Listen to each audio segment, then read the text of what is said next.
Me guiarás pelo vale escuro, e na dor tu serás meu doce refúgio, meu pastor, a ti sempre sigo em paz. Morto fui, mas vivo estou sem fim. Em Jesus tudo consumado foi. Vou viver pra te adorar, meu Deus. És o meu prazer.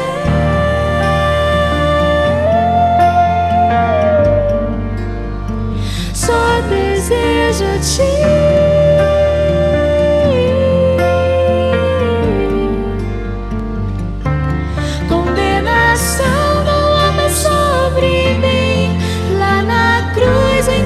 Já morri, sangue santo me purificou, sem temor eu venho te adorar. Amém. Esse mês é o mês da reforma, não é? E nós estamos perto de fazer 500 anos da reforma, né? Em 17. E nós queremos então usar esses 4 meses e mais o primeiro mês de novembro para falarmos sobre as doutrinas da graça, não é? As doutrinas que forjaram na reforma os brados da reforma, as doutrinas que no meio da escuridão de tanto tempo que a igreja estava mergulhada, Deus despertou novamente. Nós não vivemos num período menos escuro do que aquele. Nós temos que lembrar que aqueles dias não eram dias sem igreja no mundo, pelo contrário, existia uma quantidade enorme e a igreja parecia grande e forte, e na verdade o mundo estava em trevas, porque a verdade tinha partido, como a arca, não é?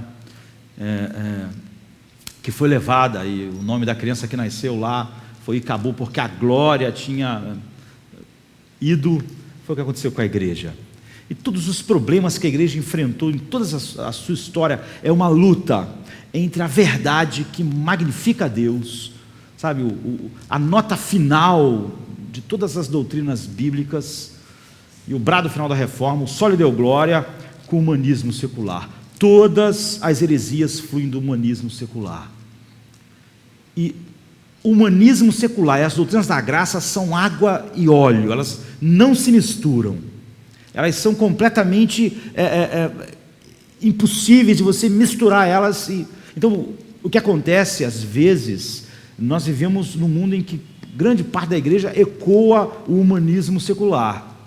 E às vezes até pessoas que dizem crer nas doutrinas da graça, nas doutrinas da reforma, nas doutrinas bíblicas da salvação, às vezes quando olham para o mundo e vivem suas vidas, acreditam em ideologias, em filosofias que fluem do humanismo e não conseguem perceber quão antagônicas elas são, o que é algo terrível, não é?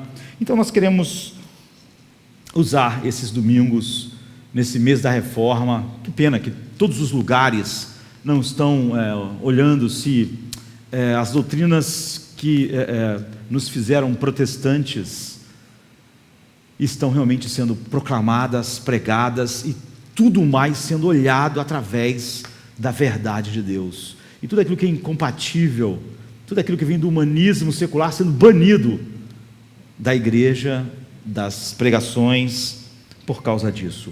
Então, Efésios 1, de 3 a 7, diz assim: bendito Deus e Pai do nosso Senhor Jesus Cristo, o qual nos abençoou com toda a sorte de bênçãos espirituais nos lugares celestiais em Cristo, como também nos elegeu nele antes da fundação do mundo, para que fôssemos santos e irrepreensíveis diante dele em amor, e em amor nos predestinou para filhos de adoção por Jesus Cristo para si mesmo, segundo o beneplácito da sua vontade, para o louvor da glória da sua graça, pela qual nos fez agradáveis a si mesmo no amado, em quem temos a redenção pelo seu sangue, a remissão das ofensas segundo as riquezas da sua graça.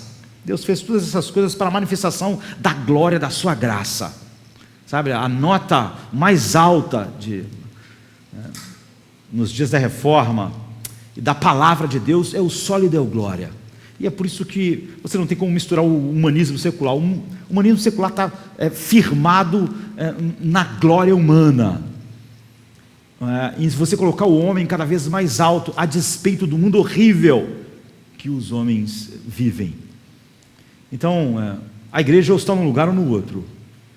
Ou ela está abraçando as filosofias que vêm do humanismo secular, ou ela está proclamando ousadamente as verdades que glorificam só a Deus. Então, o primeiro passo é partir da onde o homem está, qual é a realidade humana, e é assim que essas grandes doutrinas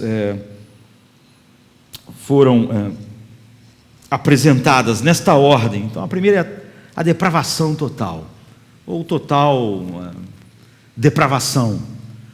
Nós queremos olhar, lembrar, encher nossas mentes. Todos os dias eu penso e medito nas doutrinas da graça. Primeiro porque não há nenhuma outra possibilidade da minha relação com Deus a não ser através dessa graça soberana e infinita. Em segundo lugar, porque eu sei que eu vivo num mundo consagrado a si mesmo, ao homem.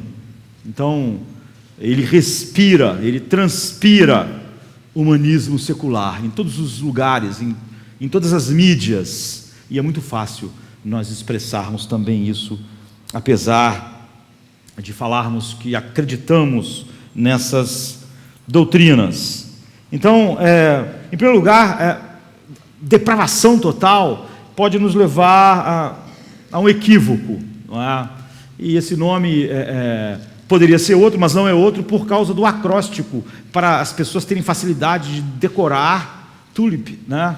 Então, tiveram que colocar esse, senão você tinha que pensar em outra coisa. Mas nós podemos confundir depravação total com completa depravação. E esse seria um mau começo, porque nos distancia da realidade. Então, completa depravação seria todos os homens serem tão maus quanto eles podem ser. E não é isso que a depravação total, que essa doutrina bíblica ensina. Então, não haveria nem aquilo que os reformadores chamaram de virtude civil no homem. Ou seja, o homem seria tão mau quanto ele pudesse ser. Nós podemos confundir depravação total com completa depravação, isso faria nós perdermos a visão. E não é essa a realidade. Todos os homens poderiam ser mais maus do que eles são. Mesmo quando nós pegamos os paradigmas, assim, pense em alguém que você pensa assim ser terrível. Nero, ele foi... encarnou maldades terríveis, mas é óbvio que mesmo em Nero você vai poder ver algumas coisas que não são completamente mais, que expressa alguma coisa que não é a maldade como ele poderia expressar sendo quem ele é. Então você vai poder ver nele, ele gostava de música, por exemplo, não é? Ou seja, ele apreciava a música. Isso é algo bom, não é? Bom do ponto de vista natural. Ele gostava do cavalo dele, gostava de bicho. Ou seja, o que você vai ver é que quase sempre quando você olha para as pessoas, por piores que elas sejam, às vezes o cara é um bandido, assim, um cara, um assassino, mas às vezes ele trata a mãe dele bem. Às vezes o filho dele tem uma visão. Quantas vezes você já viu isso? Os mafiosos assim, terríveis, mas que tem aquela família assim, sabe? Há algumas coisas. Hitler, não é? Que é uma encarnação quase que do mal, assim, no inconsciente coletivo. Mas ele poderia ter essas coisas. Ele, por exemplo, gostava muito de animais. Por isso que eu acho estranho quando diz assim: Hitler tratou o ser humano como um animal. Não, se ele achasse que o ser humano fosse como um animal, ele ia tratar melhor. O problema é que ele odiava seres humanos mesmo. Odiava os judeus. Odiava qualquer coisa que ele não definia como a raça pura ariana. Ou seja, nós. Não é? Mas se nós fôssemos animais, ele teria mais consideração. Você vê, você pode encontrar em todas as pessoas esse tipo de coisa. Ou seja, eles podiam ser mais maus do que eles foram. Então, se você pensar em completa depravação, é ser tão mal quanto é possível ser. E não é isso que a doutrina diz. Isso é importante para nós distinguirmos. Então, depravação total diz respeito ao efeito que o pecado teve no homem. E o efeito que ele teve no homem inteiro. A depravação é total, não porque o homem é tão mau quanto pode ser, mas porque nenhuma parte do ser humano ficou sem estar tocada e escravizada pelo pecado. A mente humana, os sentimentos humanos, os desejos humanos, tudo que compõe o ser humano, coração, mente, vontade, desejo, tudo caiu. É total.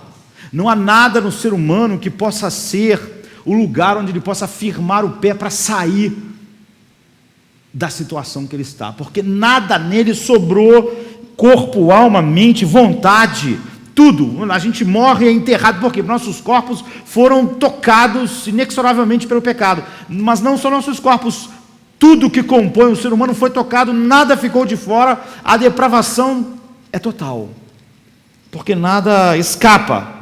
A pessoa total, inteira, está corrompida pelo pecado.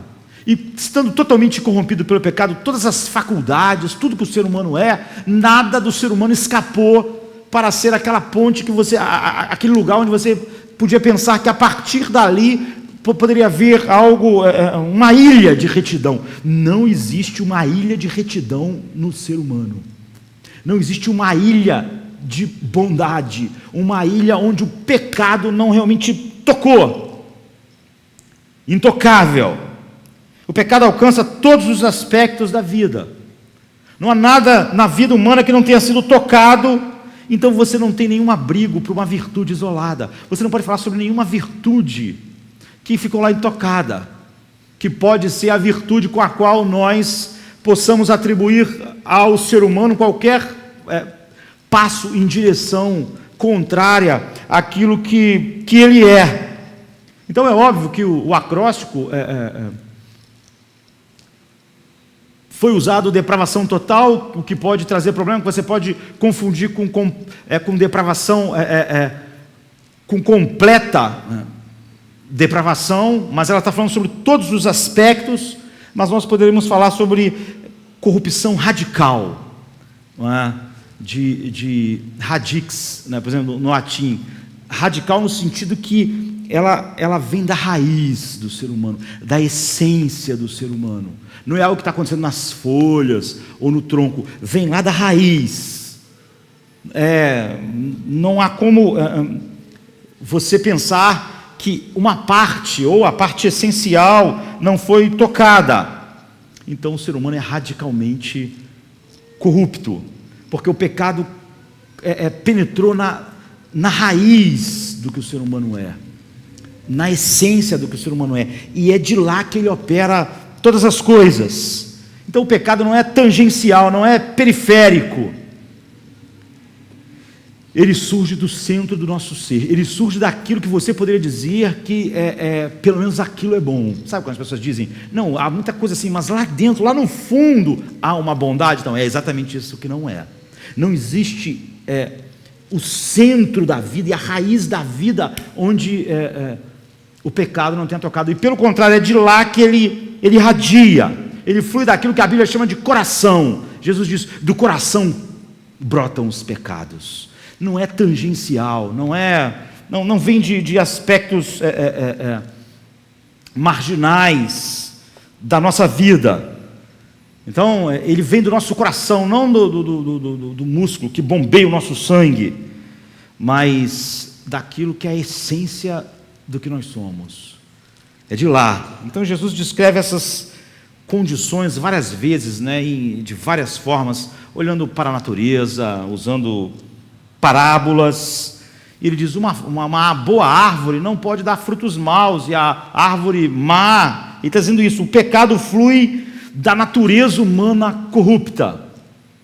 É a árvore que é ruim, é a árvore que é má.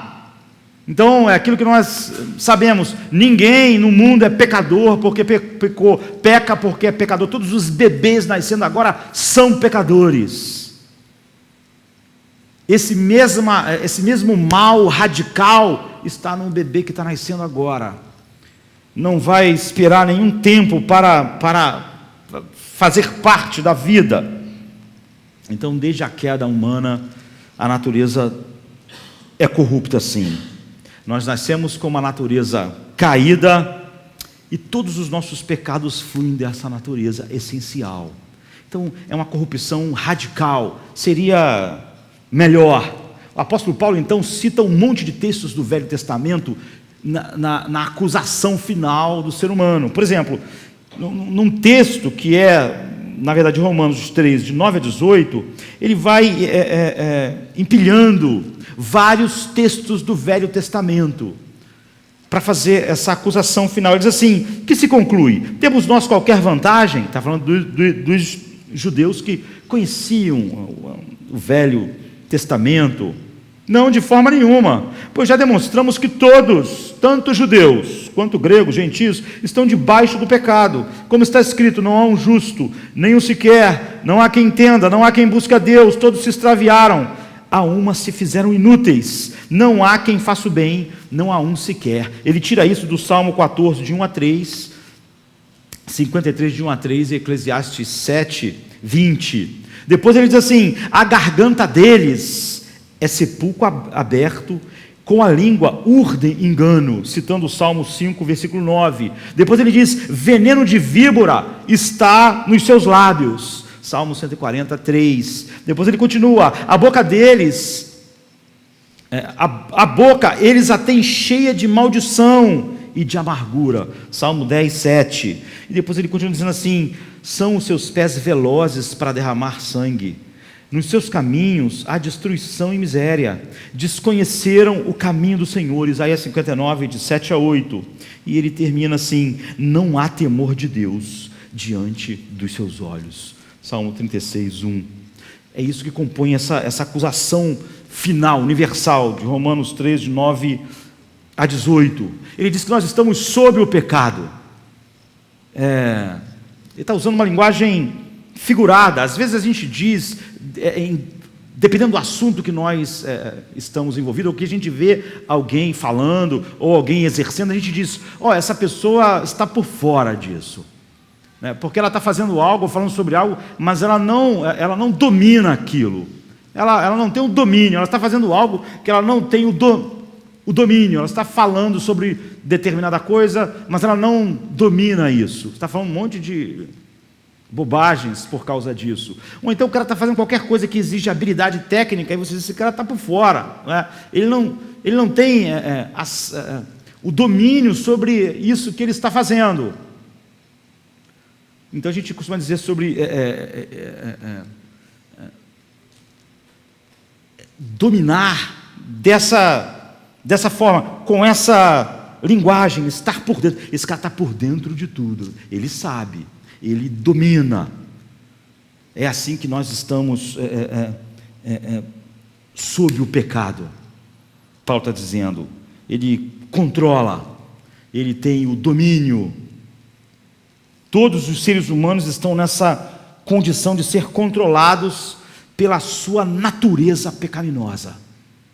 Nenhum ser humano está sendo controlado por outra coisa que não por essa natureza com a qual todos os homens nascem em Adão. E quando Paulo pega toda a natureza e traz toda a natureza humana, todos os homens, e trazem diante do tribunal de Deus, do juiz que é Deus, a Escritura acusa todos nós, com exceção de Cristo, e diz: todos pecaram, não há um justo, não há ninguém que faça o bem. O tribunal pronuncia então uma sentença: não há ninguém, nenhum justo, nenhum sequer. Não é uma hipérbole, ele está falando sobre um julgamento que atinge todos os homens individualmente. Todos nós, em todos os tempos, de todas as idades, estamos na mesma condição. é uma proposição terrível, negativa, mas ela é universal. Ninguém está incluído, ninguém está excluído dessa depravação radical, mas que nós chamamos de depravação total. Então, essa ausência de exclusão, é óbvio que há uma exceção, não é? Mas essa exceção existe exatamente porque ninguém teria condição de escapar ou não estar sob o controle dessa realidade, a não ser a exceção. Ou seja, o único ser humano que viveu, que não era um ser humano caído, foi Cristo. Essa é a única exceção, mas ele está avaliando a raça humana inteira fora Cristo, a parte de Cristo, fora de Cristo. Ele é o único ser humano. Então, o apóstolo Paulo faz algo que é incrível, porque ele está falando sobre o geral, mas ele não quer que você pense de maneira geral, porque nós costumamos generalizar as coisas para não individualizá-las. Nós gostamos de dizer que o mundo é assim, que o Brasil é daquele jeito, porque sempre que a gente faz isso, a gente de alguma maneira se sente meio que excluído. Quando a gente generaliza, ele se torna específico. Ele diz que não há ninguém, não há um justo. Mas você podia pensar que isso não era tão radical. Para que você não pense isso, Paulo diz assim: não há ninguém que pratique o bem. Nenhum. Então, o que ele está querendo dizer, e o que ele está dizendo para nós é mais radical. Porque você podia pensar que não há nenhum justo, mas há coisas boas em nós, não é? Mas que mesmo essas coisas boas estão manchadas com o pecado. Ou seja, eu faço coisas boas, o ser humano, o homem natural, ele faz coisas boas, mas ele faz coisas más, mas ele faz coisas boas, e ele não é justo, porque quando ele faz coisas boas, até essas coisas boas estão manchadas pelo pecado. Mas o apóstolo Paulo não quer que você caia nesse engano. E para você não cair nesse engano, ele diz: não há quem faça o bem. Não é que as pessoas fazem o bem, e o bem não é tão bom quanto devia ser, e o bem não alcança o padrão, um bem que está manchado pelo pecado. Não. Ele não quer que você, ao olhar essa declaração de que todos são injustos, você pensa que é porque há um refúgio misturado na sua bondade, na minha bondade, de que há coisas ruins misturadas na nossa bondade. Ele diz: não há ninguém que faça o bem. Não é que há coisas misturadas na bondade de vocês, na nossa bondade, na bondade humana. É que não existe essa coisa chamada bondade humana. Não há ninguém que faça o bem, não há nenhum sequer. Porque você e eu poderíamos acreditar de que todos nós somos injustos porque há coisas ruins misturadas na nossa bondade. Então Paulo, ele puxa esse último lugar onde você queria, naturalmente, o homem gostaria de colocar o pé. A acusação contra nós é mais radical. Em nossa humanidade corrupta, nunca a gente faz nada que seja bom. Nunca. Não há ninguém que faça o bem. Porque todos nós, mesmo aqueles que creem de que não há um justo sequer, poderíamos acreditar que não há um justo sequer, porque há coisas ruins misturadas na nossa bondade.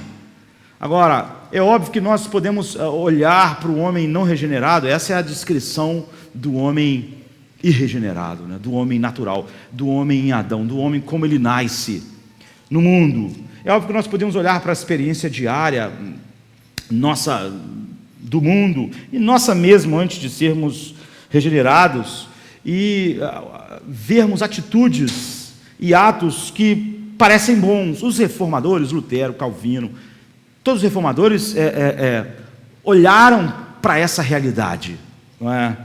E eles chamaram isso de virtude civil. Ou seja, existe uma virtude civil, mas mesmo quando essa virtude civil virtude civil entre aspas, né? Ela se conforme externamente com a lei de Deus, ou seja, pode haver, e você vai ver que há coisas que o homem faz que externamente elas se encaixam com a lei de Deus. Por exemplo, você pode ver um filho honrando o pai, tratando o pai com honra, e isso vai de encontro ao mandamento de Deus. Externamente, isso se encaixou.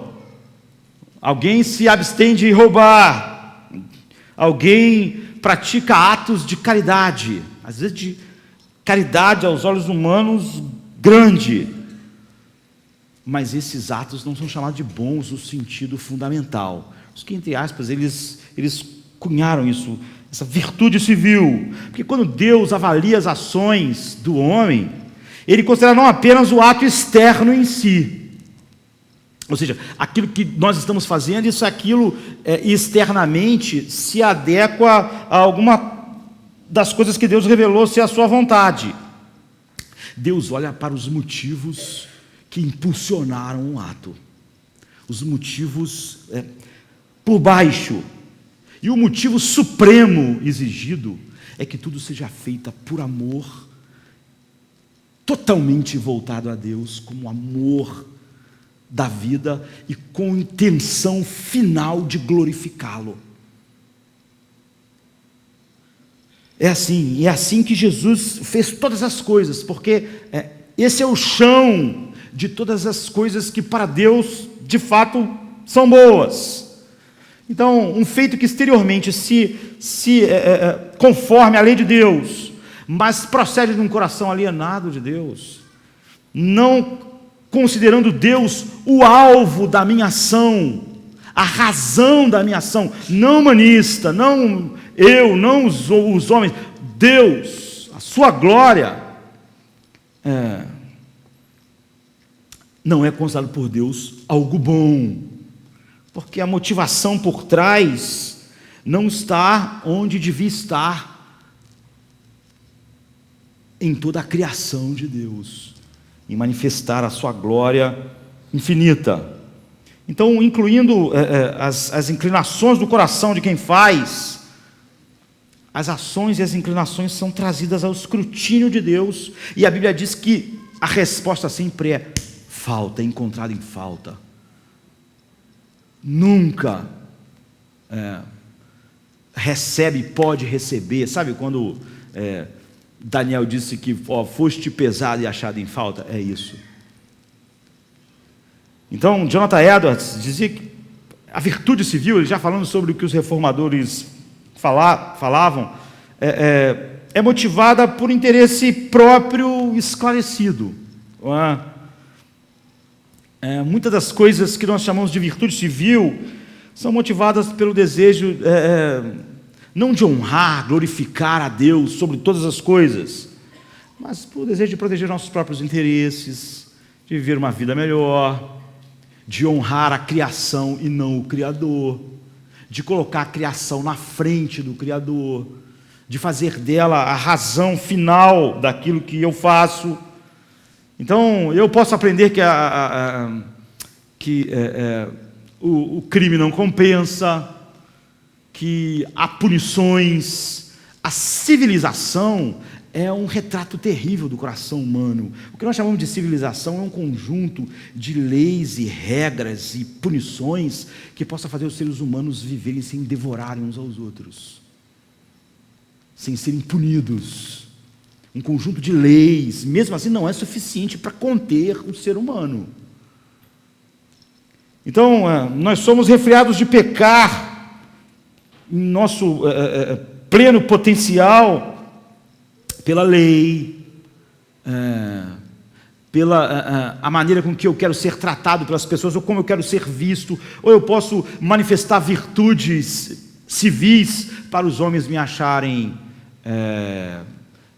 melhor e ter uma visão de mim maior do que eu sei e sou, e sei que sou interiormente. Então, você pode ser motivado pelo aplauso do mundo, ou por você mesmo se achar bom. Enfim, você tem 1000 razões que não Deus, a sua glória, o seu amor por Ele, para por acaso alguma ação tua se conformar ao que é externo na lei de Deus. Então, mas nunca a motivação está totalmente focada em Deus, no amor a Deus e na glória de Deus. E mesmo nós costumamos dizer que o amor é um ato, né? Amor é agir, mas Deus ele escrutina muito mais do que todos os atos. Não é? A Bíblia diz assim em 1 Coríntios 13:13: se eu desse todos os meus bens para os pobres, se eu não tivesse amor, não seria nada. Agora, como isso? Se eu dei todos os meus bens, todo mundo ia pensar, esse cara só pode ter amor, ele ficou sem nada. Ele diz assim: se eu desse o meu corpo para queimar, quem pode fazer uma coisa mais radical do que essa? Deus disse: não é nada. Você vê, não há nenhum ato externo, por mais mirabolante, grande que você imagine, há 1000 razões para fazer essas coisas que não seja Deus, a sua glória, de um coração que está em comunhão santa com Deus. Então, a outra palavra importante quando nós pensamos na depravação total é o pecado original.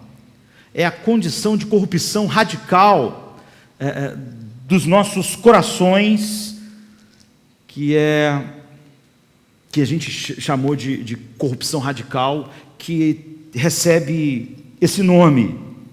Então é óbvio que o pecado original não é a doutrina que fala sobre o primeiro pecado do homem, de Adão e Eva. Não. Fala sobre o resultado daquele primeiro pecado em todos nós. Então o pecado original é algo sobre todos nós. Não é algo que aconteceu lá no passado. É a corrupção que visita toda a prole dos nossos primeiros pais que transgrediram como parte já da punição. É por isso que ninguém pode dizer, muitas das vezes as pessoas querem explicar seus pecados, suas inclinações, dizendo, Deus me fez assim. Não. Você nunca pode atribuir a corrupção dos desejos, das paixões, a que você foi feito, Deus me fez assim. Você nunca pode atribuir a distorção que o pecado fez no homem e achar que você foi feito distorcido assim. Essa distorção é o efeito do pecado. Portanto, não pode ser a escusa do pecado.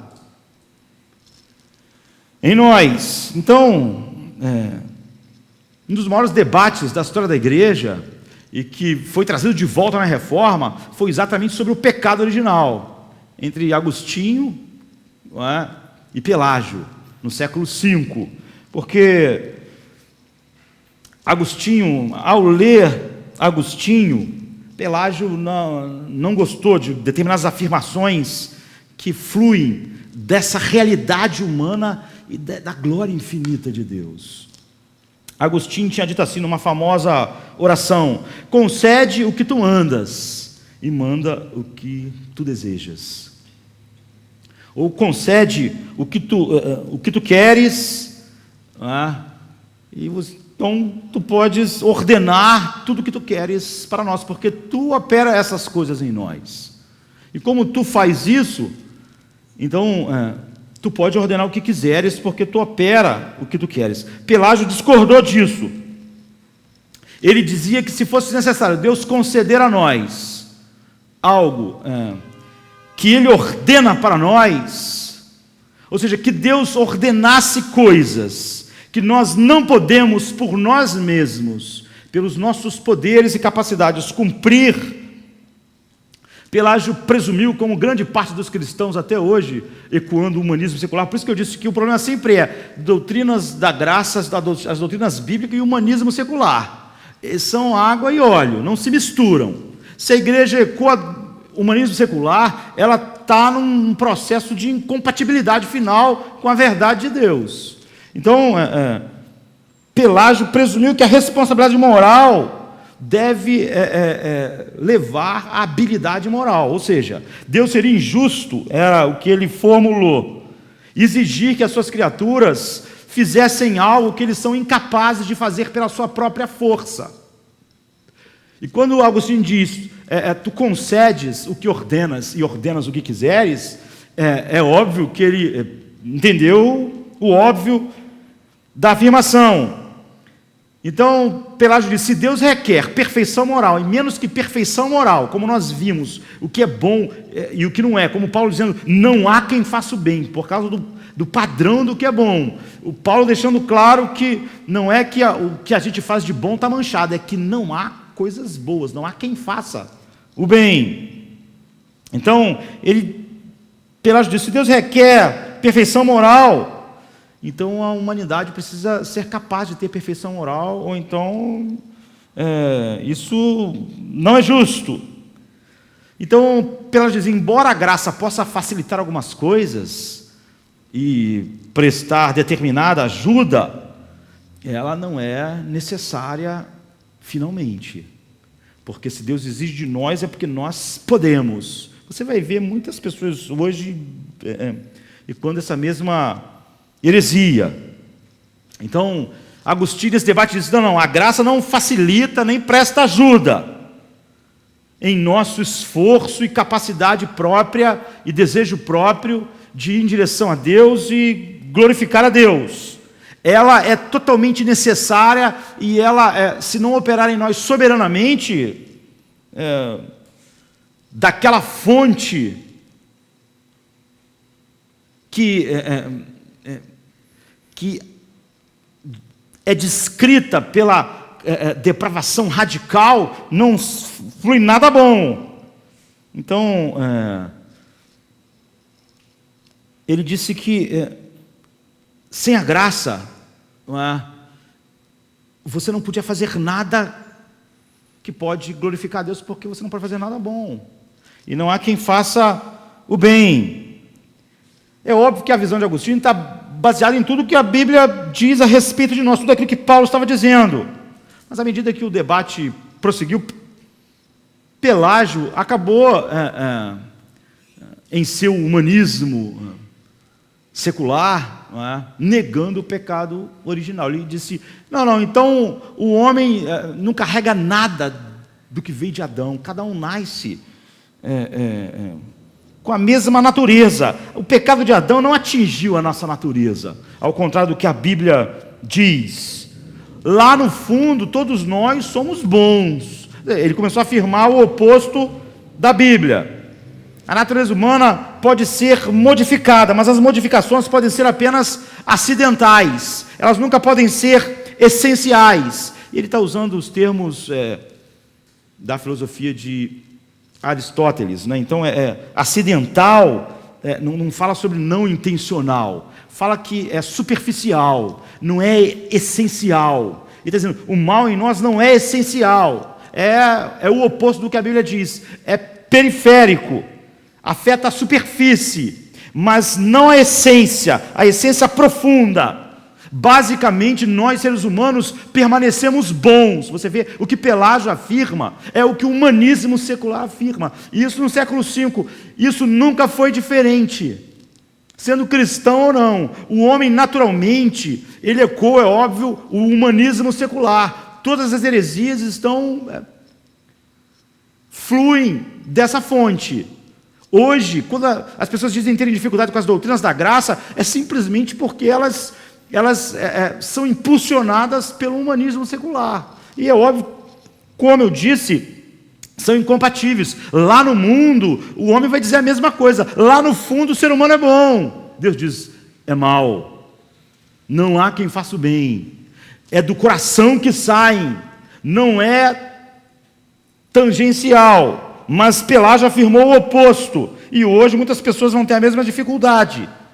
Eu estava fazendo uma pesquisa feita na América do Norte, em que a maior parte dos cristãos acreditam que, essencialmente, basicamente, o ser humano é bom. Que todo ser humano, lá no fundo, é bom. A sociedade o corrompe. Não é?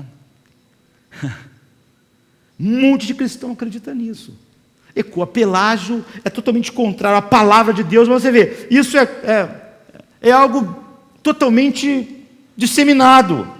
Então, no centro da preocupação de Pelágio, estava a ideia de proteger a mesma coisa de hoje, proteger aquilo que é chamado de livre-arbítrio. O homem tanto pode obedecer a Deus, como peca, dizia Pelágio, segundo o seu livre-arbítrio. E nada foi transmitido para os filhos de Adão, para os descendentes de Adão, da sua corrupção e da sua queda. Então, segundo Pelágio, o pecado de Adão só afetou Adão mesmo, não há nenhuma condição herdada. Apesar, por exemplo, de Romanos 5 dizer assim, em Adão todos nós morremos. Não é? Apesar de toda a verdade sobre em Adão todos nós cairmos e os redimidos serem redimidos em Cristo, Pelágio negou tudo isso. A vontade do homem permanece inteiramente livre e retém a capacidade para a indiferença. Então, no sentido de que o ser humano não é inclinado nem para o bem nem para o mal. Ele tem essa capacidade de indiferença. Ele olha o bem e o mal, e cada vez que ele olha o bem e o mal, ele escolhe livremente entre o bem e o mal, porque ele mesmo, em sua essência, tem essa capacidade de indiferença. Ele não é mau. E lá ele pode sempre fazer a escolha a partir disso. Todos os homens, então, não são nascidos com qualquer disposição final para pecar.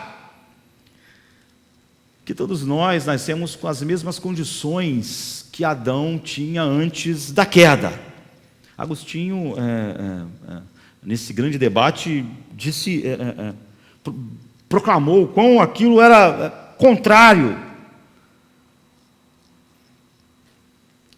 Mas o humanismo secular hoje é tão ou mais do que disseminado na igreja do que naqueles dias.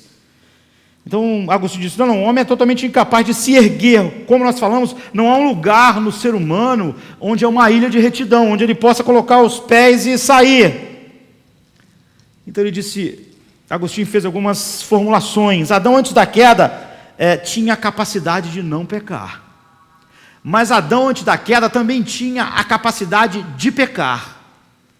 Adão, antes da queda, não tinha a capacidade de jamais pecar. Ele tinha a capacidade de pecar e de não pecar, mas ele não tinha a incapacidade de pecar. Ou seja, não era impossível ele pecar. É óbvio que o estado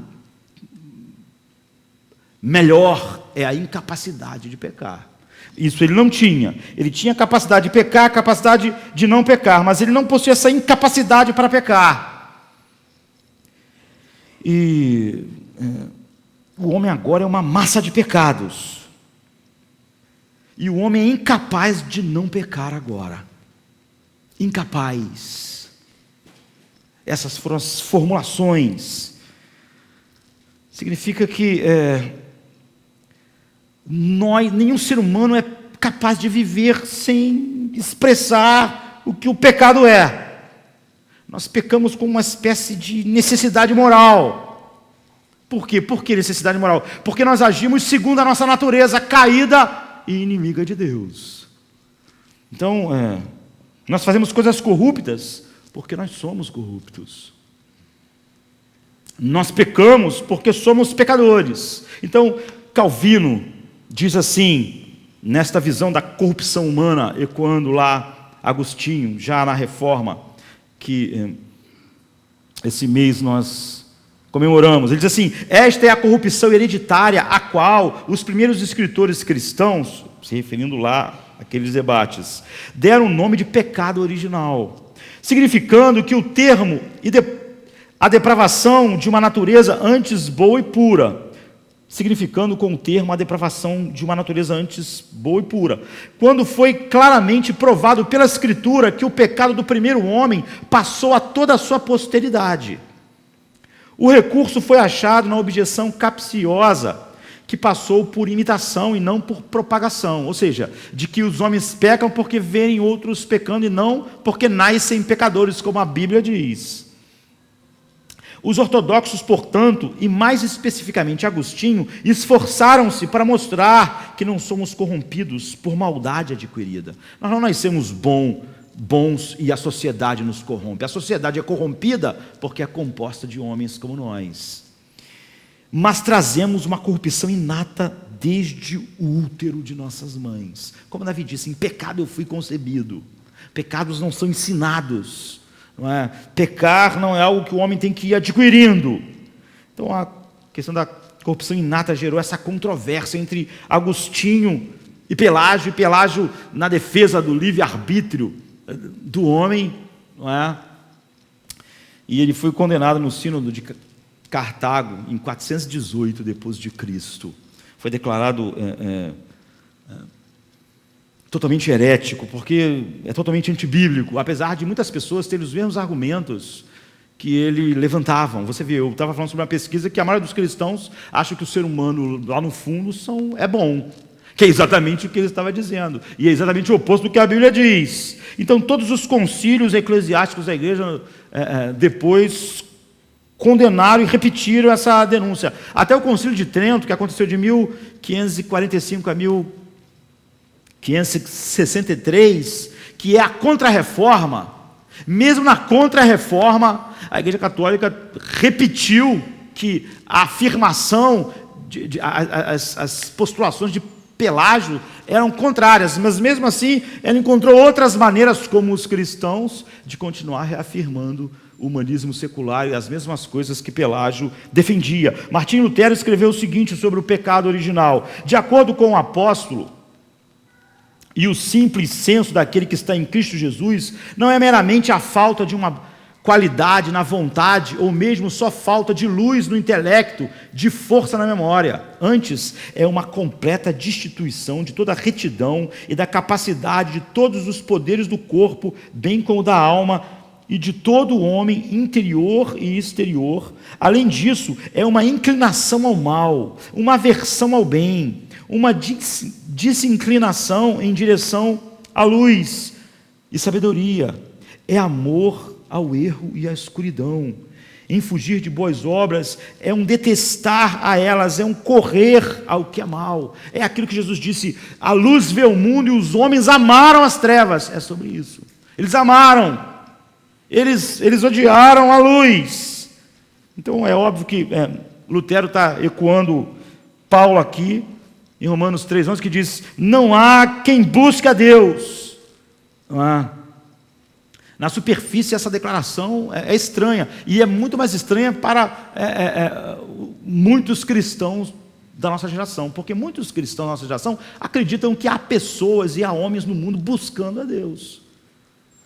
Apesar da declaração de Deus de que, no estado em que o homem se encontra irregenerado, não há ninguém que busque a Deus.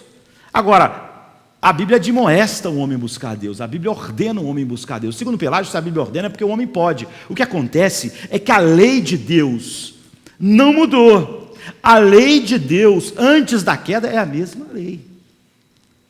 Deus deve ser amado sobre todas as coisas. O homem deve ser santo. Quando o homem cai, a lei não muda. Os efeitos da queda se manifestam no homem. Mas quando o homem cai, a lei de Deus não muda.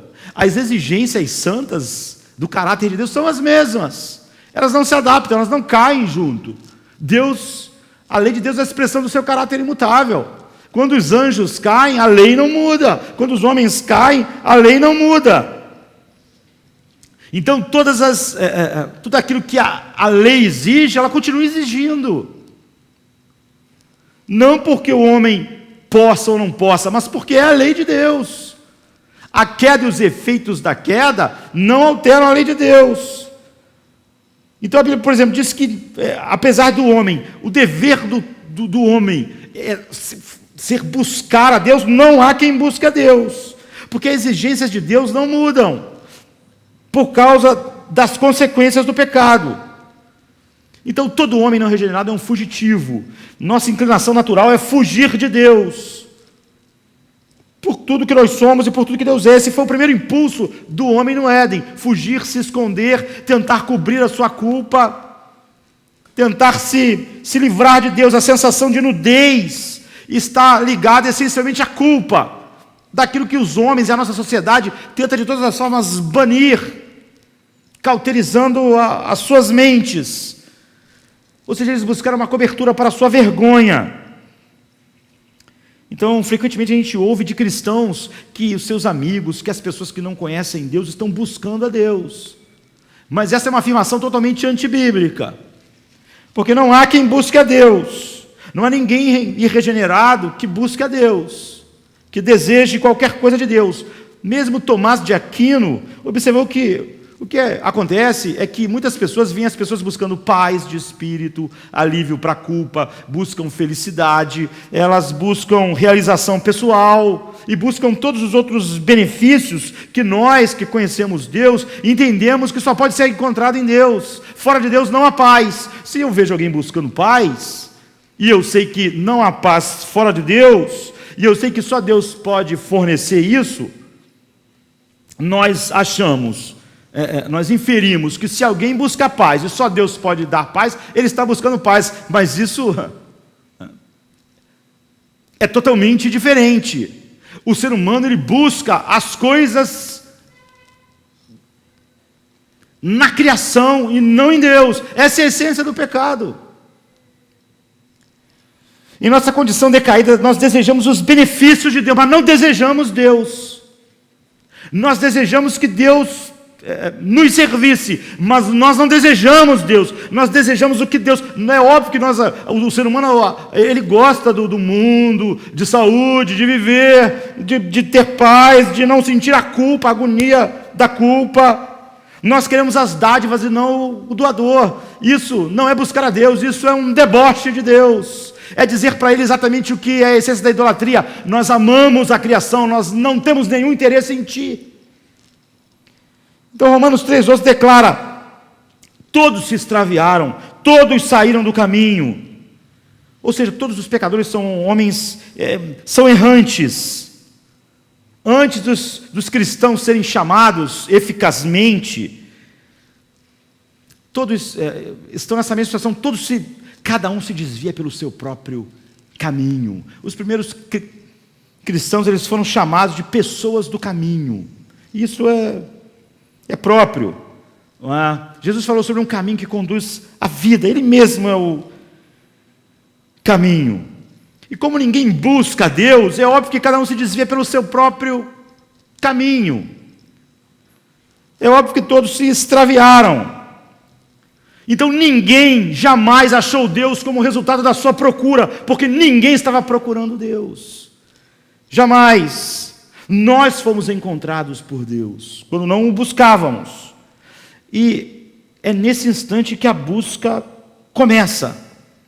A busca com Deus não termina, eu estava buscando até o momento da conversão. Ao contrário, eu sou achado por Deus quando não o buscava. E depois é que eu começo a buscar. O cristão começa a buscar a Deus, e só ele busca a Deus. Jonathan Edwards observou que buscar a Deus, ir atrás dele, é a principal ocupação da vida cristã. O que um cristão faz? Busca a Deus. O que ele fazia? Não buscava a Deus. Deus o achou, Deus o buscou, Deus o trouxe. Isso nos leva à idolatria. Não é? Os homens, quando buscam coisas, não estão buscando Deus. Em Romanos 3,18, Paulo termina a acusação formal dizendo: não há temor de Deus diante dos seus olhos, nenhum homem. Ou seja, não há uma reverência. O pecado tem esse efeito devastador, o pecado original, né, que é a condição do ser humano caído, a depravação na qual brotam todos os pecados específicos. Nós que fomos criados à imagem do Criador, e para expressar isso, e para reverentemente adorá-lo, porque só assim ele pode ser adorado, sendo reverenciado acima de tudo. Paulo diz: não há temor de Deus no coração do homem. O homem não estima a Deus. O homem não sente reverência diante da sua grandeza infinita. O homem deseja coisas. Então nada mais alheio ao estado do coração caído do que a verdadeira adoração. A verdadeira adoração é impossível nesse estado. Agora, não quer dizer que nós paramos de cultuar e de adorar. Nós nos tornamos idólatras exatamente porque nós transferimos tudo que devia ser direcionado para Deus, para a sua criação, para aquelas coisas que as pessoas estão buscando, e que alguém olhando isso diz que as pessoas estão buscando Deus. Paulo diz assim: a ira de Deus se revela dos céus contra toda a impiedade e perversão dos homens, que detêm a verdade pela injustiça, porquanto o que de Deus se pode conhecer é manifesto entre eles, porque Deus lhes manifestou, porque os atributos invisíveis de Deus, assim o seu eterno poder, como também a sua própria divindade, claramente se reconhecem desde o princípio do mundo, sendo percebidos por meio das coisas que foram criadas. Tais homens são, por isso, indesculpáveis, porquanto, tendo conhecimento de Deus, não o glorificaram como Deus, nem lhe deram graças, antes se tornaram nulos em seus próprios raciocínios, obscurecendo-se-lhes o coração insensato. Inculcando-se por sábios, tornaram-se loucos, e mudaram a glória de Deus incorruptível em semelhança da imagem de homem corruptível, bem como de aves, quadrúpedes e répteis. Por isso, Deus os entregou tais homens à imundícia, pela concupiscência do seu próprio coração, para desonrar o seu corpo entre si, pois eles mudaram a verdade de Deus em mentira, adorando e servindo a criatura em lugar do Criador, o qual é bendito eternamente. Amém. Nesse momento, Paulo está descrevendo a idolatria universal do coração humano, de todos os homens. É o pano de fundo da acusação. O pano de fundo dessa acusação é que Deus se revelou claramente. Mas, apesar disso, como resultado, todo ser humano sabe que há um Deus. Mas a resposta universal de todos os seres humanos é suprimir essa verdade e adorar a criação no lugar do Criador. Nós trocamos a glória de Deus pela glória das coisas. O humanismo secular é isso. Nós colocamos o homem no lugar que devia ser de Deus. Nós não podemos suportar o sol lhe deu glória. Nós não podemos suportar nada que dê toda a glória a Deus e não dê alguma glória ao ser humano. E toda a dificuldade com as doutrinas da graça está exatamente por isso. Não é? Porque elas exaltam totalmente a Deus. A própria essência da idolatria é erigir qualquer substituto de Deus. E o temor de Deus que Paulo se refere é aquilo que enche o coração de reverência para o valor infinito da glória de Deus, e que faz nós nos prostrar, a alma se prostrar em adoração verdadeira a Deus. Paulo diz: não há temor de Deus no coração de nenhum homem natural. Pecadores não adoram Deus pela própria natureza, com a natureza com a qual eles nasceram. Por natureza eles são filhos da ira. Os seus corações estão numa inimizade final com Deus. Então, estar no estado de pecado original é estar nesse estado que a Escritura chama de estar na carne. É por isso que aqueles que estão na carne não podem agradar a Deus. É isso. Não se refere a questões físicas, é a condição da corrupção moral. Estar na carne é a condição da corrupção moral final do homem. E a Bíblia diz: na carne é impossível o homem agradar a Deus. Porque falta-lhe tudo, falta-lhe até, essencialmente, o desejo de agradar. Nós somos desafeiçoados, alienados de Deus, não há temor de Deus no coração, não há nenhum encanto pela sua santidade, glória. Enfim, por nada do que Deus é, nada, nenhuma beleza nele que nos atraia. Se nós perguntássemos a um descrente se ele odeia Deus, ele negaria. Contudo, a Bíblia diz que todos os corações de todos os homens não regenerados, todos nós, como nós nascemos, é um estado de ódio para com Deus. Se nós pudéssemos, nós matávamos Deus. E quando Deus se colocou nas nossas mãos, nós o matamos. E nós só não o matamos de novo porque ele não está ao nosso alcance. Nós tentamos fazer isso de outras formas. O amor de Deus não é natural para nós. Então, é patético quando você vê, outro dia eu vi um pastor dizendo: quando alguém vai a um prostíbulo, está buscando Deus. Por favor. Porque ao olhar as buscas do homem, que são concentradas na criação, excluindo totalmente o Criador, a pessoa cega pelo humanismo secular, quer achar algo bom ali, ele tem que achar algo bom. Ao invés do que Paulo disse, que não é que nossas coisas boas estão manchadas com o pecado, mas que não há bondade. Não há ninguém que faça o bem. Não é que há muitas coisas que a gente faz boas, mas que estão manchadas. Não há quem faça o bem. Essa pessoa está fazendo exatamente o oposto. O amor de Deus não é natural para nós. Mesmo nas almas redimidas, o pecado de não ter e manifestar sempre as afeições que Deus é digno, se manifesta em nós. A diferença é que nós somos chamados a mortificar esses pecados e nós sentimos a miséria deles. Mas mesmo o homem regenerado ainda sente a realidade de que esse pecado, que é o que domina a natureza não regenerada, ainda se manifesta. Quantas vezes você está orando e sua mente vagueia? Em meio a cultos como esse, quantas vezes você se esquece entediado e olha para o relógio? Como é diferente isso de nosso comportamento quando estamos na companhia daquelas coisas que nós amamos. As pessoas gostam de fingir que não é diferente, mas é óbvio. As pessoas, agora teve o Rock in Rio aqui no Rio, as pessoas chegavam meio-dia para um show que ia começar quase meia-noite. As pessoas saíram de lá 3h da manhã. As pessoas não estavam infelizes, não estavam olhando para o relógio, não diziam, não, é que eu sou uma pessoa muito certinha, eu gosto de tudo no horário. As pessoas não diziam isso. Nós não fazemos isso quando estamos com quem amamos, com coisas que nós temos paixão. Nossa falta de amor natural por Deus é confirmada no homem natural. Ela é total, não é? E não haver nenhum desejo por Deus. E mesmo depois de regenerados, como nós estamos nesse processo ainda, apesar de justificados, não estamos mais debaixo da lei, mas estamos sendo santificados e um dia vamos ser glorificados, nós vemos manifestação disso em nossas próprias vidas. A diferença é que os filhos de Deus, em vez de racionalizar isso e fingir que não é realidade, eles devem olhar isso dentro de si mesmos e saber que esses pecados devem ser mortificados e não dizer, não, é diferente, é porque o culto, é porque não é verdade. No nosso bairro aqui, os cinemas, aos dias de semana, a última sessão acaba quase meia-noite. As pessoas não saem de lá com problemas, não acham ruim. Então, mesmo no homem regenerado, esse pecado se manifesta, em vez de racionalizar um homem em Deus, quando ele vê isso nele, quando ele vê essa dificuldade, quando ele vê ele vagueando, em vez de estar olhando em oração diante de Deus, ele não racionaliza, ele mortifica, ele enxerga essa realidade.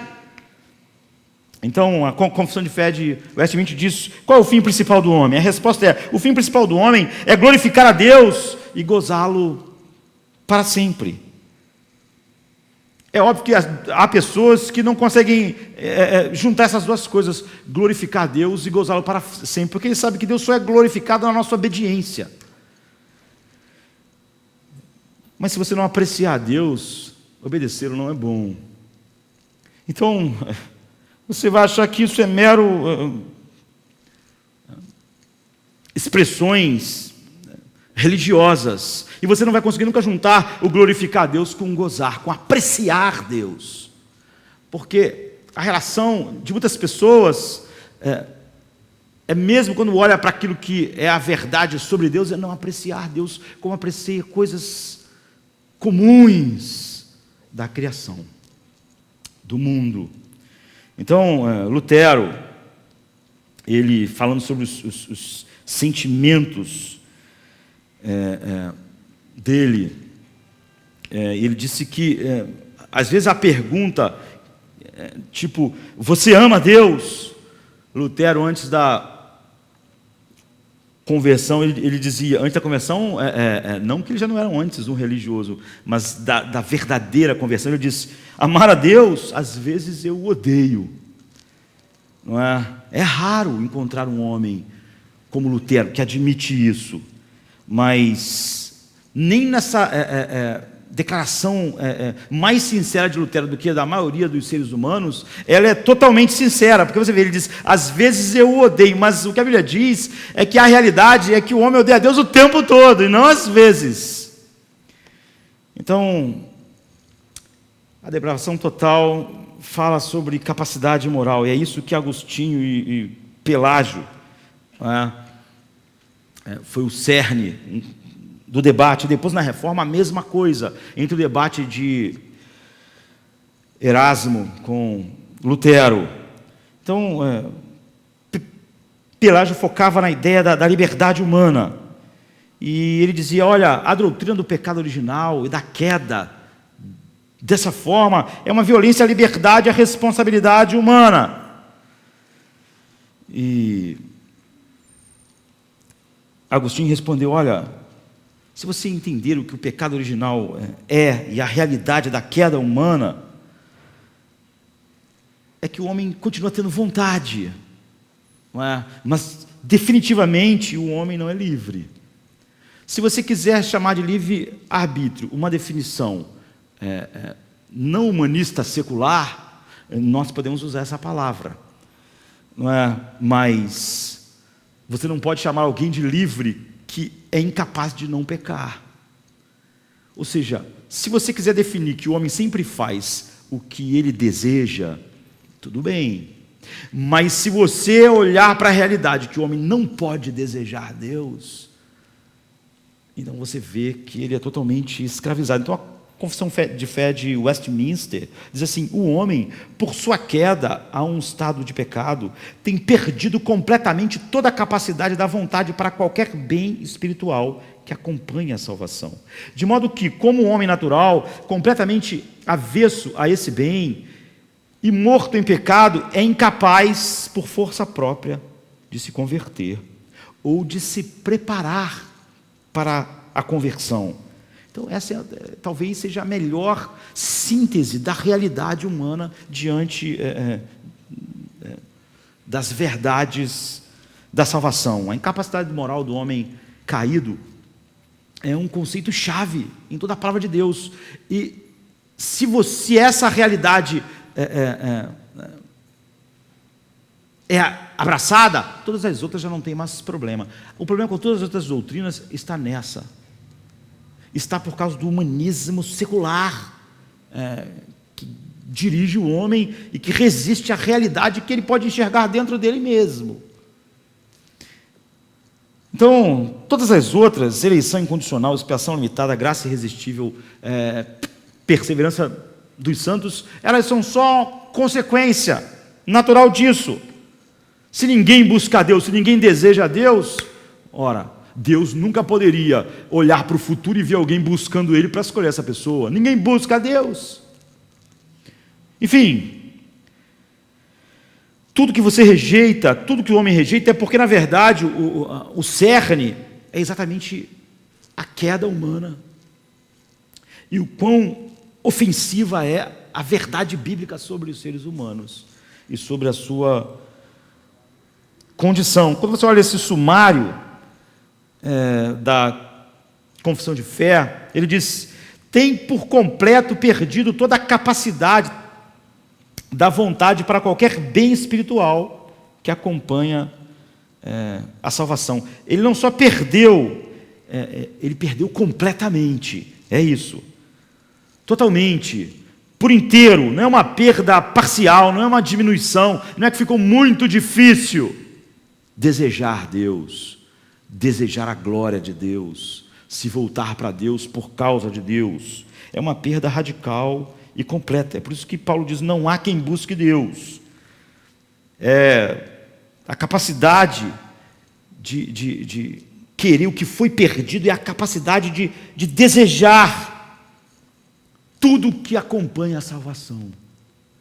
O homem não pode sequer querer todas as coisas que acompanham a salvação. Portanto, ele não pode nem nada do que diz respeito à conversão, nem se preparar para isso. Nós já discutimos as obras da virtude civil e vimos como a motivação dela não tem Deus e a sua glória. É totalmente motivada no próprio ser humano e seus interesses. E esses atos, mesmo quando se conformam externamente à lei de Deus, são totalmente condenados, porque não são motivados por aquilo que impulsionou, por exemplo, o coração de Cristo em todo momento no mundo. Portanto, a capacidade de ser externamente moral não tem nenhuma relação com a habilidade de se inclinar àquilo que nos direciona a Deus e a sua glória. Espiritualmente, todos nós nascemos mortos. É isso, essa é a expressão bíblica. Então é por isso que a confissão de fé diz, completamente avesso àquele bem. Você está morto, não é? Em pecado. Então, isso é só um resumo daquilo que Paulo tinha dito. Em Efésios 2, de 1 a 5, ele diz, ele vos deu vida estando vós mortos em vossos delitos e pecados, nos quais andaste outrora segundo o curso deste mundo, segundo o príncipe da potestade do ar, do espírito que agora atua nos filhos da desobediência, entre os quais também todos nós andamos outrora, segundo as inclinações da nossa carne, fazendo a vontade da carne e dos nossos pensamentos. E por isso éramos por natureza filhos da ira, como todos os demais. Mas Deus, sendo rico em misericórdia, por causa do seu grande amor com que nos amou, estando nós mortos em nossos delitos, nos deu vida juntamente com Cristo, pela graça sois salvos. É esse vivificar, essa imagem de dar vida.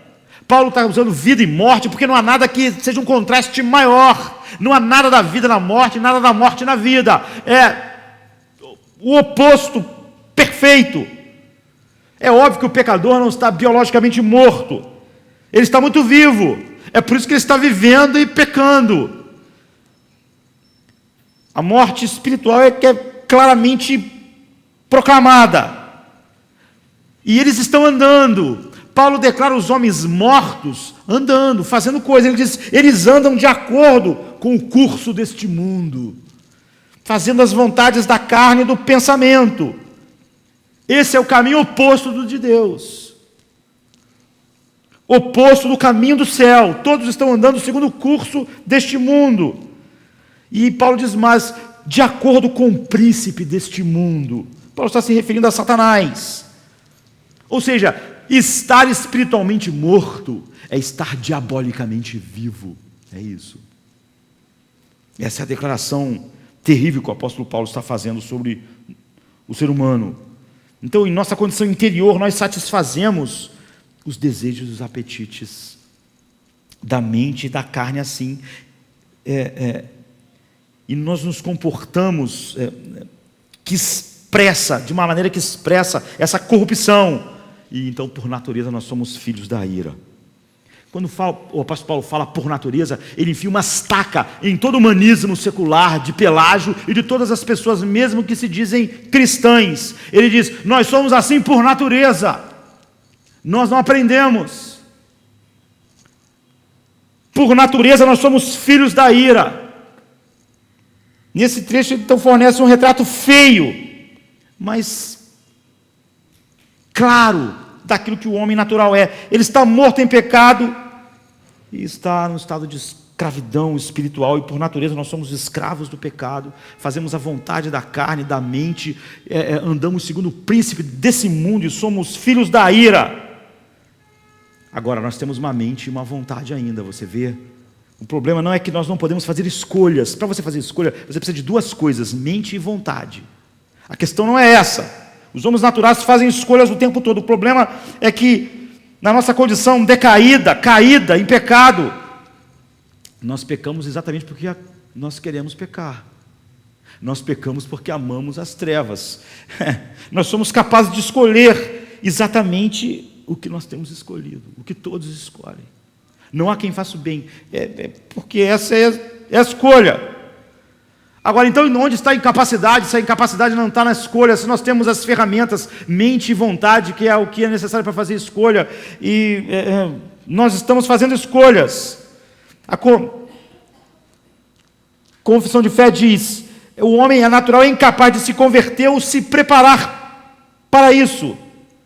Ou seja, se preparar, fazer qualquer coisa que diga, não, eu fiz alguma coisa em algum momento. A resposta é simples, é porque nós não queremos, não é porque nós amamos as trevas, é porque nós odiamos a luz. Não temos nenhum desejo de ser santos, nenhum desejo de retidão, nenhum desejo de viver para a glória de Deus, não temos nenhum interesse nisso, nenhum homem natural. Então, escolha, para nós encerrarmos, e a depravação total, em um sentido, exatamente porque a nossa vontade, entre aspas, é livre, é que nós estamos num estado de incapacidade moral. Entre aspas, exatamente porque nós sempre podemos escolher o que nós desejamos, e nós só escolhemos o que desejamos. Então essa é uma matéria espinhosa, porque você tem que olhar por dois ângulos. Não é? Como a nossa mente e vontade funciona. Em seu debate com Pelágio e Agostinho, não é? Agostinho disse, se você está dizendo, se o homem disser que ele é livre, tem um arbítrio livre, no sentido de que ele só escolhe o que ele quer, nós não temos problema. O problema é que não é assim que o humanismo secular preenche a palavra, a ideia do livre-arbítrio. Diz que o homem é neutro, no fundo é bom, mas, ou seja, não há nenhuma compulsão externa que obrigue o homem a pecar. Tudo é interno, é do coração. Nesse sentido, ele realmente escolhe e só faz o que ele quer. O problema não está aí. É por isso que Lutero às vezes fala sobre livre-arbítrio entre aspas. Eles até preferiram depois falar sobre livre agência, para não confundir a ideia oposta que o humanismo secular colocava sobre essa expressão, e que infelizmente é a mesma ideia que pessoas que se dizem cristãs têm. Então, na superfície, Agostinho parece que faz um jogo de palavras, que diz que o homem não é livre, não tem liberdade, mas se você quiser usar livre-arbítrio naqueles termos, que o homem só faz o que ele quer, ou seja, impulsionado por o que está dentro, e não sendo, tendo uma compulsão externa, não sendo obrigado por algo que está fora, então você poderia. Mas isso faz uma diferença enorme, toda a diferença. O homem ainda tem capacidade de fazer escolhas, e o homem faz escolhas, e em um certo sentido, entre aspas, a escolha do homem é livre, no sentido de que nada externo obriga ele a fazer aquela escolha. Mas lhe falta a capacidade de exercer o que a Escritura chama de liberdade régia, ou seja, liberdade para obedecer a Deus, para amar o que Deus ama, para desejar Deus, ou seja, liberdade para a obediência espiritual. Liberdade para desejar o que Deus deseja e amar o que Deus ama. Calvino disse assim a respeito disso: esta liberdade é compatível com sermos depravados. Se você quiser chamá-la de liberdade, tudo bem. Servos do pecado, incapazes de fazer nada senão pecar. Neste aspecto, então, o homem é dito ter, entre aspas, livre-arbítrio, não porque tenha uma escolha livre do bem e do mal, mas porque age voluntariamente e não por compulsão. Ele não é obrigado. Ninguém é obrigado a pecar, o homem peca porque quer. Isto é perfeitamente verdade, mas porque um assunto tão pequeno foi dignificado com tanto orgulho? Se o homem, aquilo que ele chama de liberdade, é só fazer o que ele quer, o que sempre ele quer é pecar, então por que isso podia ser uma virtude? Ou ser coberto como um título de orgulho? É uma liberdade admirável, que o homem não é forçado a ser servo do pecado, enquanto, no entanto, é doulos, ou seja, ele é um escravo voluntário, ele ama a sua escravidão. Ou seja, a luz veio ao mundo, mas o homem amou as trevas, sua vontade sendo atada com a amarra do pecado. Ou seja, o homem está escolhendo, mas ele só pode escolher o mal, conforme a sua natureza. Ele nunca vai escolher contrário à sua natureza, que não vê nada em Deus, nenhuma beleza, não vê nada na santidade, não busca Deus. Então o que Calvino está dizendo, junto com a palavra de Deus, é que o homem é capaz de fazer escolhas, escolher o que ele quer. E você podia até querer definir isso, entre aspas, como livre, porque ele não há uma compulsão externa. Mas você não pode dar um título grandioso a isso, a não ser que você perverta o que a Bíblia diz e a realidade do ser humano, porque por que você vai se ufanar de um título de sempre poder fazer o que você quer, se sempre o que você quer fazer é pecar? O título é enraizado no orgulho humano, mas nós gostamos de pensar em termos de poder moral para fazer o que quisermos. Mas não há quem faça o bem, não há nenhum sequer. Não há ninguém que busque a Deus. Então nós pensamos que a nossa vontade não foi afetada pelo pecado, como a Bíblia diz. E esse é o ponto cardeal do humanismo. Então a ótica humanista e pagã do livre-arbítrio é que a vontade do homem age a partir da indiferença, que ela não tem nenhuma inclinação para o mal, para nada. Ela cada vez analisa tudo de um ponto de vista de indiferença, e então ela faz a escolha, sem nenhuma predisposição para o mal. Quando a Bíblia diz o homem é completamente escravo, ele anda segundo as paixões da carne, ele está sobre o príncipe deste mundo, e todas as declarações. É óbvio que a visão bíblica, do livre-arbítrio do humanismo secular está em colisão com a visão bíblica de pecado. Se um cristão tem essa visão, ele devia abandonar o evangelho e ser um pagão. Um humanista simplesmente que nega a Deus. Jonathan Edwards, ele definiu a vontade como a mente escolhendo. Ou seja, há uma distinção significativa entre vontade e mente. São faculdades distintas. E é importante, porque ações morais, elas envolvem escolhas racionais. Você não pode fazer escolhas racionais sem a mente. Então é óbvio que uma escolha sem a mente não seria uma escolha moral. Então, apesar de haver distinção entre mente e vontade, você nunca pode separar as duas. Não é? Por exemplo, plantas, quando elas estão num lugar seco, mais seco, e tem um rio aqui, mais umidade, as raízes se direcionam para lá. Mas você não pode chamar isso de intencional. Nós não chamamos essa inclinação, ela está indo para o lado melhor mesmo. Você não está chamando isso de virtude ou vício, porque aquelas ações são involuntárias. Não há mente e vontade operando. Nós, por exemplo, há coisas em nós que acontecem assim, o teu coração está batendo, o teu rim está funcionando, mas você não está controlando isso, é involuntário. Apesar de ser o nosso cérebro que está no controle disso, não é se nós controlássemos o nosso coração funcionar ou não, ele não parava. Não é assim? Isso está fora do nosso controle. É como as raízes da árvore que estão indo em direção à água. Então, quando o Jonathan Edwards falou da vontade, como sendo a mente escolhendo, é porque essas duas coisas nunca operam separadas. Sempre a gente calcula o que é preferível para nós, nas opções que estão diante de nós, e nós escolhemos assim. Então a mente é fundamental, mas nós escolhemos de acordo com a inclinação que é mais forte naquele momento. E isso é essencial para você entender a mente humana e como nós fazemos escolhas. Significa que toda escolha que você faz, que eu faço, tem uma causa antecedente. A gente olha as coisas à nossa frente e tem uma causa antecedente que faz com que nossas escolhas não sejam, entre aspas, espontâneas. Elas não partem da indiferença. Há uma razão para cada escolha que você faz, para cada escolha que eu faço. Num certo sentido, todas as nossas escolhas são determinadas. Mas isso não tem nada a ver com determinismo. Você pode pensar assim, você está falando então sobre o determinismo. Não, o determinismo é uma filosofia que diz que uma coisa externa determina o que eu vou escolher. Nossas escolhas são determinadas, mas não é determinismo como a filosofia do determinismo explica, porque elas são determinadas por algo interno, e isso é a essência daquilo que é fazer uma escolha, entre aspas, livres. Eu escolhi segundo o que estava dentro de mim. Ou seja, nossas escolhas não são controladas por forças externas, porque senão isso cancelaria o que nós poderíamos chamar de uma livre escolha.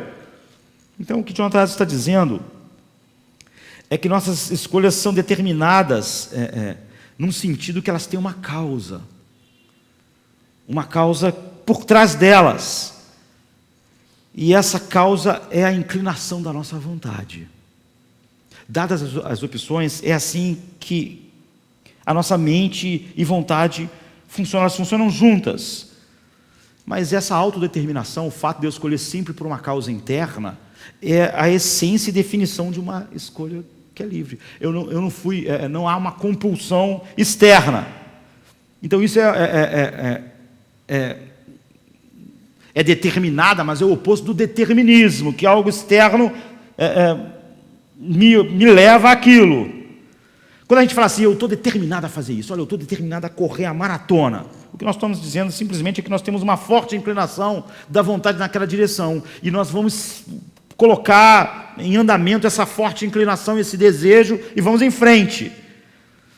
Então, o que Jonathan está dizendo é que nós sempre escolhemos segundo a nossa inclinação mais forte. Aquilo que nós queremos mais naquele instante é sempre o que nós escolhemos, o que a nossa mente escolhe. Então, tente se lembrar de uma escolha que você fez, de todas as escolhas que você fez na vida, e você sempre escolhe segundo a inclinação mais forte naquela hora. É assim que funciona sempre. Não é óbvio que há muitos desejos conflitantes em nós, todos nós temos desejos, e esses desejos são o ser humano em geral. Os desejos são conflitantes. Você deseja, por isso que é ridículo alguém dizer assim, você tem que seguir o seu desejo, o desejo mais forte. Nenhum ser humano sabe exatamente. Por exemplo, você tem um desejo de ser magro e atlético, mas tu também tem o desejo de comer coisas calóricas.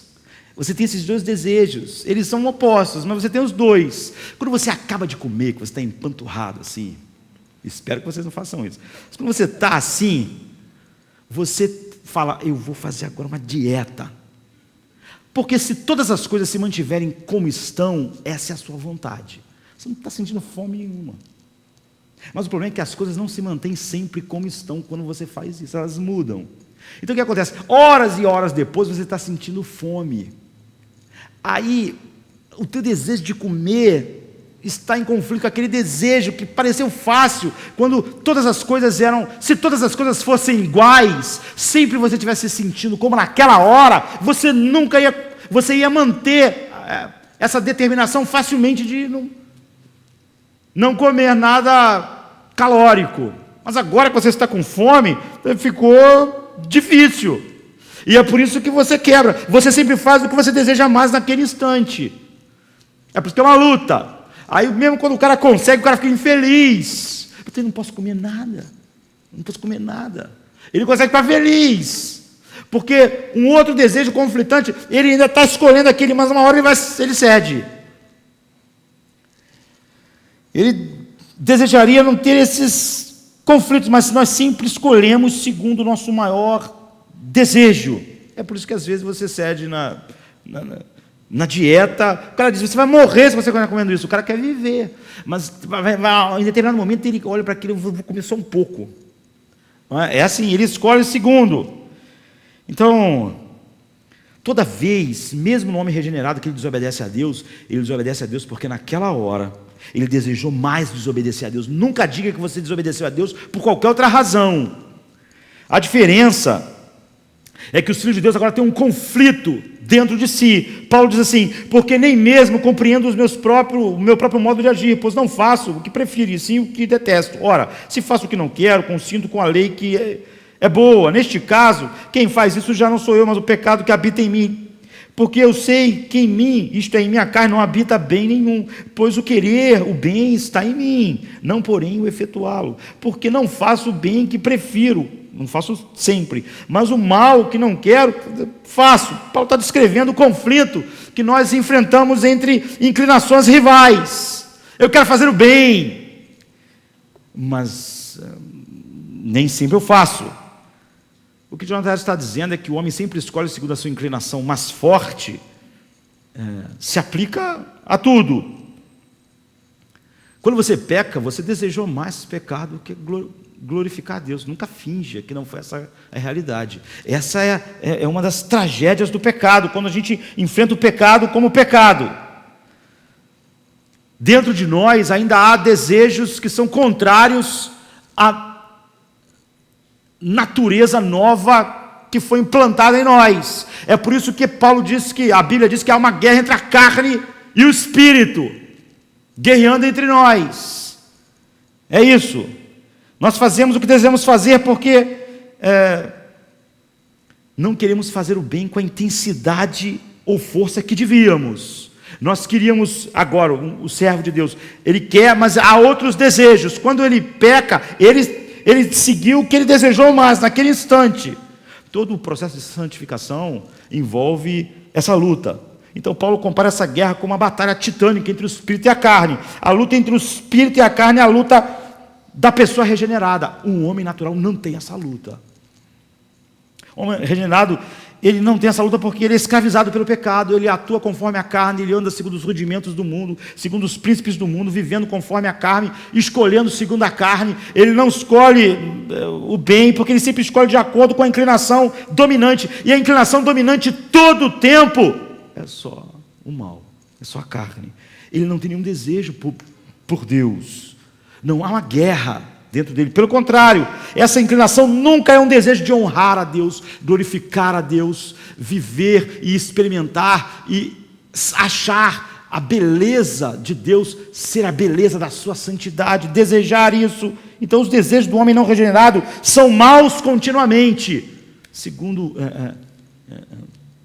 aquilo que a palavra de Deus define sobre o que é bom e mal. Essa é a escravidão e morte espiritual do homem. Então, a capacidade natural e a capacidade moral são duas coisas diferentes. Um peixe tem capacidade natural de viver debaixo do mar, porque Deus deu a ele guelras, deu a ele uma maneira de respirar, e ele vive lá, ele tem capacidade natural. Nós não temos capacidade natural. Nós podemos ficar debaixo d'água, mas temos que usar oxigênio, máscara, enfim. Os pássaros têm capacidade natural de voar. Nós não temos. Nós temos que usar máquinas, nós temos que dar um jeito. Então, nós não temos habilidade natural como eles têm. Agora, os seres humanos têm capacidade natural de fazer escolhas, porque Deus nos deu mente e vontade. E essas duas coisas continuam em nós. Foi dado a nós o equipamento necessário para obedecer a Deus. É o que Jonathan Edwards diz. Nós temos mente para processar a informação que é a lei de Deus, para olhar para a luz, por exemplo, como Jesus disse, e entender as obrigações da lei de Deus. Nós temos isso, essa capacidade natural, mas nós não temos uma vontade que nos capacita a escolher segundo essas coisas. Então, antes da queda, nós tínhamos uma boa inclinação. E é precisamente essa inclinação voltada para Deus que foi totalmente perdida. Então você olha para as trevas, para a luz, mas ama as trevas. E como você escolhe sempre segundo o seu desejo, não há nenhum conflito no homem não regenerado. O pecado original destrói a nossa humanidade.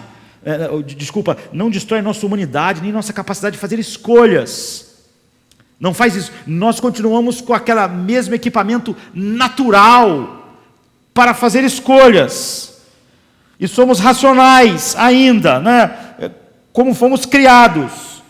Então a capacidade e faculdade natural permanece intacta. O que foi perdido foi a inclinação, o coração que se volta para Deus, que vê algo em Deus que é belo, digno de toda adoração, digno de viver e obedecer, e obedecê-lo ser a nossa comida e nossa bebida, e a sua santidade ser bela. Então a pessoa não regenerada, ela não se inclina a obedecer a Deus, porque ele não tem nenhum amor por Deus, nenhum desejo por Deus, nenhum anseio por Deus que mova a vontade dele. É por isso que lá diz que você não pode nem se preparar para se converter, nem se converter, nem se preparar, porque não há nada em nós que nos mova para Deus. Ele poderia escolher Deus, no sentido de que ele tem a capacidade natural, se ele quisesse, mas ele não pode, ele não quer, ele não pode querer, porque não há nada em Deus que ele deseje, e nós sempre escolhemos dessa forma. Nossa vontade são tais que nós não podemos fazer uma escolha livremente daquilo que nós não desejamos escolher, daquilo que nós não temos nenhum desejo. Eu posso até fazer uma coisa que eu não desejo, porque eu sou obrigado, mas livremente eu tenho repulsa daquilo que eu não desejo. Eu não posso escolher livremente o que eu não desejo, é impossível. Eu posso ser obrigado a comer carniça por alguém, mas eu não posso livremente escolher fazer isso. É isso. Nossa vontade é tal que nós não podemos escolher livremente aquilo que nós não desejamos fazer. Nós não desejamos Deus, nós não podemos escolhê-lo. A perda fundamental de um desejo de Deus é o cerne do pecado original, da nossa depravação total. O fato do desejo pelas coisas de Deus nos deixa moralmente incapazes. Você vê, naturalmente nós temos as ferramentas, porque nós somos responsáveis de escolher o bem, mas nós não desejamos o bem, nós amamos o mal. E nós não podemos escolher livremente aquilo que nós não desejamos. Nós não podemos escolher a santidade se nós amamos o pecado, porque é o oposto. Eu só posso escolher, eu nunca posso escolher livremente o que eu não desejo, e o homem é incapaz. É isso que Jonathan quis dizer quando distinguiu a capacidade natural da capacidade moral. O homem tem capacidade natural, mas moralmente ele é incapaz. O homem caído tem a capacidade natural de escolher Deus, mas as faculdades de escolhas estão lá, a mente, para compreender o que Deus diz, compreender o que é a santidade, o que é viver para a glória de Deus. Ele tem essa, mas ele falta capacidade moral. Ele olha para isso e acha isso horrível. Ele não pode desejar. A capacidade de fazer as escolhas morais certas requer desejos e inclinações certas, desejos e inclinações santos. Sem a inclinação certa para o bem, ninguém pode escolher o bem. Sem a inclinação certa para a glória de Deus, ninguém pode escolher a glória de Deus. Nossas escolhas seguem nossas inclinações. Para o homem escolher Deus, primeiro ele precisava estar inclinado a Deus, a amar a Deus, a glória de Deus, a santidade de Deus. E como ele não está inclinado a isso, ele não pode escolher mesmo tendo a capacidade natural. E visto que a carne não faz nenhuma provisão para as coisas de Deus, é exigida a graça soberana para romper isso na regeneração. Então a pessoa não regenerada precisa ser regenerada antes de desejar Deus. Nós precisamos ser tirados primeiro da morte para a vida. Ou seja, estar morto espiritualmente, como eu disse, é estar diabolicamente vivo, né? Pelo Espírito Santo, para poder desejar. É isso que Jesus disse: o Espírito é o que vivifica, a carne para nada aproveita. A carne é o homem no seu estado natural. As palavras que eu vos tenho dito são Espírito e são vida. Contudo, há descrentes entre vós, pois Jesus sabia desde o princípio quais eram os que não criam e quem havia de o trair. Está falando sobre um monte de discípulos que estavam lá naquele dia. E prosseguiu: por causa disto é que eu vos tenho dito, ninguém pode vir a mim, se pelo Pai não lhe for concedido. À vista disso, muitos dos seus discípulos o abandonaram e já não andavam com ele. Então perguntou Jesus aos 12: porventura, quereis também vós outros retirar-vos? Respondeu-lhe Simão Pedro: Senhor, para quem iremos nós, se só tu tens palavra de vida eterna? João 6, 63 a 68. Jesus disse, ele fala, a impotência moral da carne, é sobre isso. É isso que Jonathan Edwards está ecoando. Ele ensinou os seus discípulos: a carne para nada aproveita, ela não ajuda em nada em relação a nada do que diz respeito a Deus. Então ele faz esse comentário radical: ninguém pode vir a mim se o Pai que me enviou não o trouxer. Ninguém pode vir a mim se pelo meu Pai não lhe for concedido. É uma declaração, uma proposição negativa universal. Ninguém pode vir, não é porque vai ser impedido, não é? Esse ninguém pode. É por isso que é ridículo alguém falar assim: a eleição então vai querer. Tem gente que quer Deus, mas aí não pode. Não, não. Esse ninguém pode é a falta de poder e capacidade natural, e não de alguém impedindo. É a falta de alguém poder desejar Deus. Ninguém pode vir a mim se o Pai não conceder, não mudar essa natureza essencial. Ou seja, essa pessoa é incapaz, não é que alguém está impedindo ela, ela é incapaz de desejar, de querer isso. É a capacidade de se chegar a Cristo por conta própria, é impossível ao homem que está na carne. É o que Jesus está dizendo. Nós não podemos abraçar Cristo na carne, não podemos amar Deus na carne, não podemos desejar Deus na carne, mas todos nós nascemos na carne. Mas a carne, a mentalidade da carne é inimizade contra Deus. É isso que Agostinho, Calvino, Lutero, Jonathan Edwards estão usando tudo que é possível para tornar claro para todos nós, para a igreja, na luta da reforma, naqueles dias, na luta nos dias de Jonathan Edwards e na luta que nós temos hoje.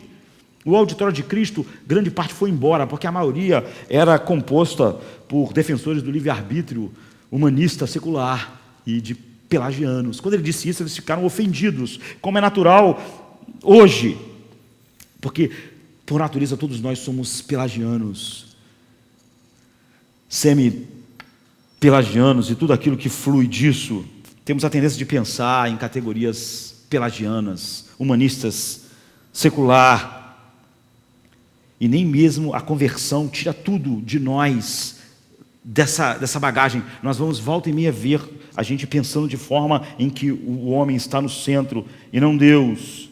Então a confissão de fé de Westminster diz assim: quando Deus converte um pecador e o transfere para o estado de graça, liberta-o da sua natural escravidão ao pecado, e somente pela sua graça o habilita a querer e fazer livremente, porque não é compulsão externa, é livre, é interno. Agora ele, ao ser regenerado, ele ama a luz, ele deseja a luz, ele deseja a Deus. Pela sua graça o habilita a querer e fazer livremente o que é espiritualmente bom, mas isso de tal modo que, por razão da corrupção que ainda ele tem, esse pecador não faz o bem perfeitamente, nem deseja só o que é bom, mas também o que é mal. Enquanto não houver a glorificação, o mesmo homem regenerado ainda deseja coisas que não glorificam Deus. A vontade do homem se torna perfeita, imutavelmente livre, somente no estado de glória. É por isso que há uma luta da carne contra o Espírito, é por isso que o Espírito habita em nós, nos habilitando para viver para Deus. A liberdade real vai ser quando a liberdade real, como em Deus, é quando nós vamos estar totalmente livres, e tudo em nós desejar somente aquilo que é bom, aquilo que manifesta tudo que Deus é. Deus é totalmente livre. Contudo, ele é incapaz de pecar. Você vê, a incapacidade de pecar não é algo que limita ou que não faz Deus livre. Na verdade, essa incapacidade é a raiz do caráter santo de Deus. Ele não pode pecar porque ele odeia o pecado, ele tem nojo do pecado, ele tem que punir o pecado. Ele puniu o pecado, mesmo quando o pecado estava sobre o seu filho.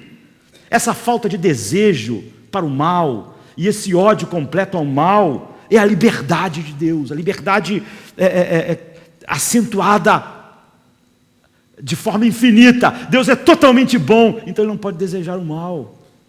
Ele é totalmente livre. Um dia, do mesmo modo, no estado glorificado, nós seremos incapazes de pecar, não porque a capacidade de escolha vai ser tirada de nós. É a mesma coisa, mas é que todos os vestígios do pecado original estarão fora de nós.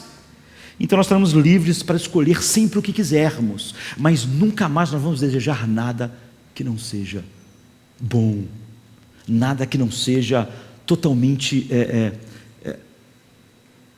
como o coração de Deus, como o caráter de Deus. Então nós vamos sempre escolher o que quisermos, mas para sempre nós vamos escolher sempre aquilo que Deus ama, porque nós vamos estar num estado onde não vai ser mais possível pecar, não porque nós vamos perder a faculdade de escolha, mas porque vai ser tirado de nós todo o estado da corrupção original e mais, tudo aquilo que Cristo comprou para nós na cruz, nos fazendo o seu corpo, para sempre. Nós estamos livres de pecar, não porque não fazemos escolhas. Deus faz escolha, mas ele odeia totalmente o mal, então nunca pode escolher o mal, como um homem caído não pode escolher o bem. Essa é a liberdade que Agostinho chamou de liberdade ao grau máximo. Nós vamos ser livres assim na glorificação, por isso nós ansiamos por ela. Vamos ficar de pé. É uma grande doutrina, não pode ser falada às pressas, mas é a base de todas as outras. Quando o Espírito Santo faz o homem passar por aqui, regenera o homem para ver a realidade do ser humano e tudo que Deus é, então ele agora está na liberdade, no reino, do Filho do seu amor. Vamos adorar a Deus nesse momento final de